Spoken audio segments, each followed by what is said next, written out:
that the S-400 air defense system was rated by The Economist, and nothing less than that, as probably one of the finest air defense systems in the world. And I would add to it, I would think it is not just probably, but I think it is the finest air defense system in the world. It has packs of missiles which can range enemy aircrafts or enemy missiles coming on to you from distances as far away as 400 kilometers down to 40 kilometers. So it has long range, medium range and short range missile systems. It's very accurate. The Russians use it in major parts of Russia. They use it also on their ships. They are using it to defend Moscow and other major cities. They have sold it to the Chinese. They had deployed it in Syria. So the F-400 is really a deal worth going for.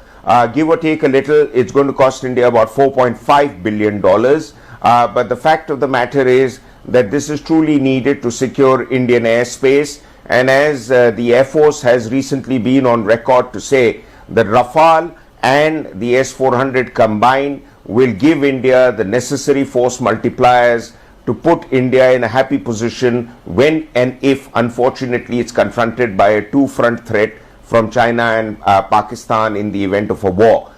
So that is what the S-400 is all about. But as Athar had also brought out, there is another issue that, you know, we often don't hear about. We are the only country, I think, that the Russians have leased a nuclear submarine to, INS Chakra. And we're now talking of another Akula class submarines coming to us. Now, this arrangement of a lease is a very unique Indo-Russian arrangement, which I don't think happens in any other defense deals. So it's virtually a sort of buy-off, and because of certain restrictions put to us by the nuclear club.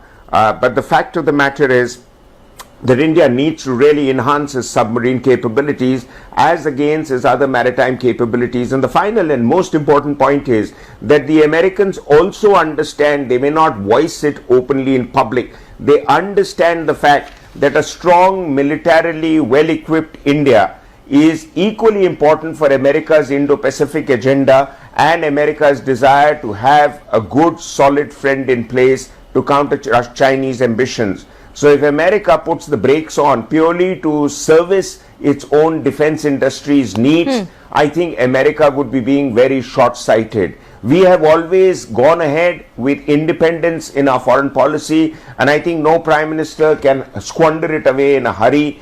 As to quote a term from Bharat Karnad's book, India would do well to be a swing state, which means it swings from situation to situation as it suits it strategically. We cannot be a lackey or an ally of the Americans as the British are. We are independent, we have our own interests, and our interests, where they converge with the US, we'll go ahead. Where they don't converge with the US, the Americans are not going to come out to defend us. We have to defend ourselves, our people, and our cities.